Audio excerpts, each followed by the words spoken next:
Mereka sama sekali tidak tahu bahwa perahu mereka yang diamuk oleh badai dahsyat itu telah mendarat di Pulau Lahat.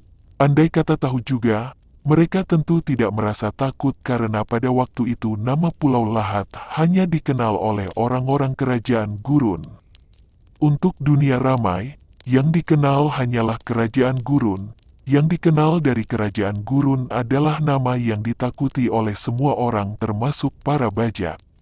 Akan tetapi karena pulau di mana perahu mereka mendarat bukanlah kerajaan gurun, melainkan pulau yang hitam penuh tetumbuhan, mereka menjadi berani.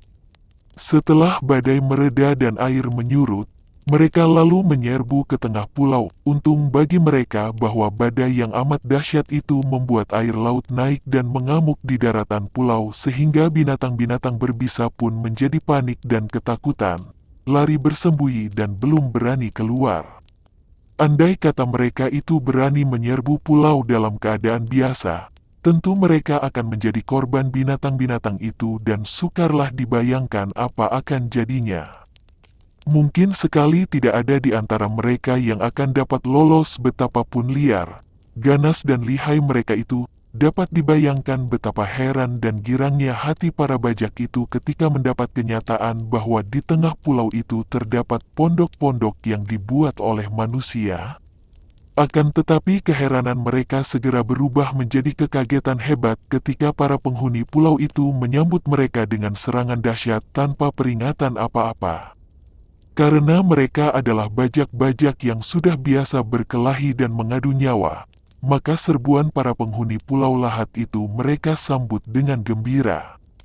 Mereka mengira bahwa penghuni pulau itu adalah orang-orang biasa saja, maka besar sekali kekagetan mereka ketika mendapat kenyataan betapa kurang lebih 20 orang, yaitu sisa penghuni Pulau Lahat yang tidak dibasmi oleh badai, yang berani menyambut mereka dengan serangan itu rata-rata memiliki kepandaian hebat. Terjadilah perang tanding yang seru dan mati-matian. Bajak laut pimpinan ular laut mata satu itu pun bukan orang-orang biasa melainkan penjahat-penjahat pilihan yang selain kuat dan ganas, juga rata-rata pandai ilmu kanuragan.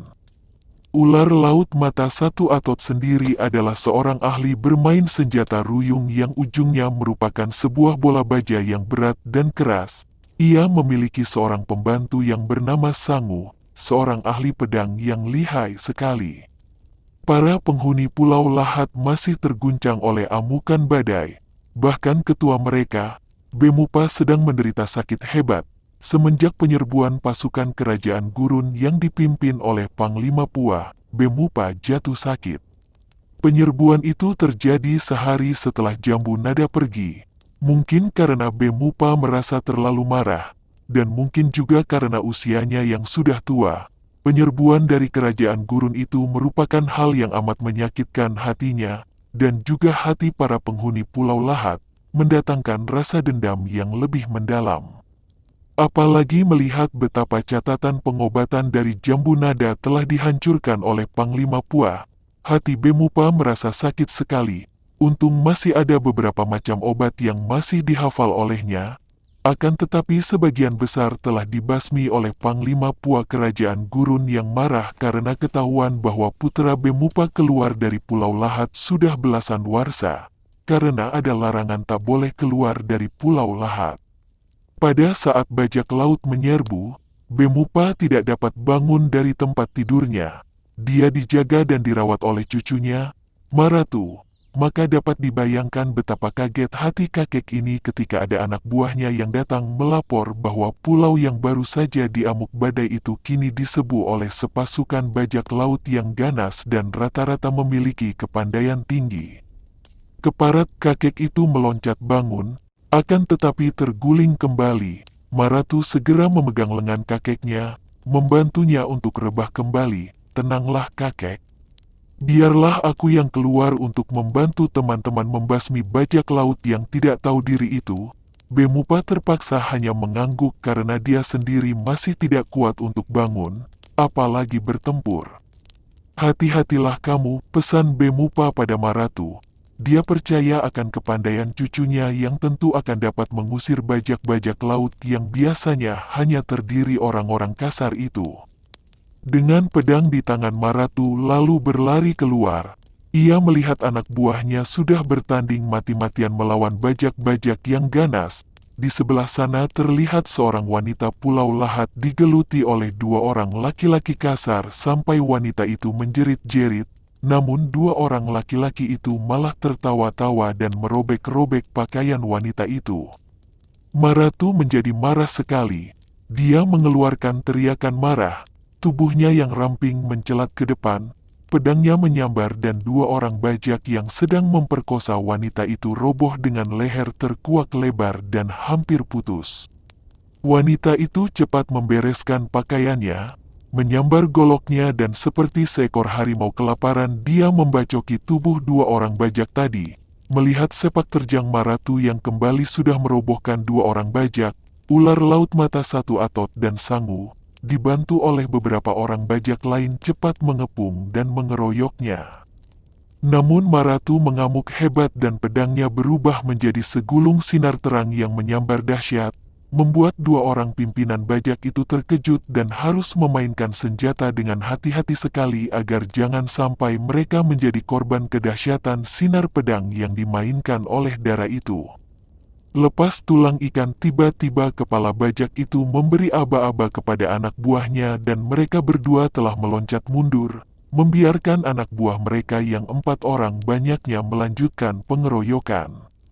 Mereka berdua lalu mengayun tangan berkali-kali ke arah Maratu. Sinar lembut bertubi-tubi menyambar ke arah Maratu dari depan dan belakang. Dara ini memandang rendah senjata rahasia mereka. Dia adalah seorang dara Pulau Lahat, sudah terlalu banyak racun dikenalnya, bahkan dia telah menggunakan obat anti racun, maka dia tidak terlalu khawatir ketika sebuah di antara senjata rahasia lawan yang lembut itu mengenai pahanya. Akan tetapi, betapa kagetnya ketika dia merasa kakinya itu setengah lumpuh dan begitu dia menggerakkan pedang, tubuhnya terhuyung, kepalanya pening. Ai! Dia berseru nyaring, lebih banyak heran daripada khawatir. Dara ini tidak tahu bahwa lawannya menggunakan senjata gelap berupa tulang berbentuk duri dari sirip semacam ikan laut yang berbisa.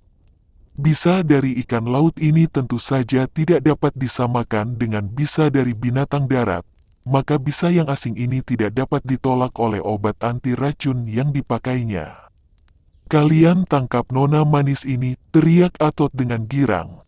Akan tetapi tiba-tiba terdengar suara gerengan yang dahsyat dan yang membuat mereka kaget bukan main. Dua orang bajak mendengar suara itu dekat sekali di belakang. Mereka segera menengok dan mereka lantas pula terjengkang dan merangkak untuk melarikan diri dengan ketakutan. Kiranya yang mengerang itu adalah seekor binatang raksasa hitam yang menakutkan. Seekor beruang yang lebar moncongnya cukup untuk mencaplok kepala mereka sekaligus. Jambu nada yang datang bersama beruang itu cepat meloncat mendekati Maratu. Ia merampas pedang dari tangan dara itu dan memondongnya dengan tangan kiri. Kemudian sekali meloncat dia telah berada di punggung beruang.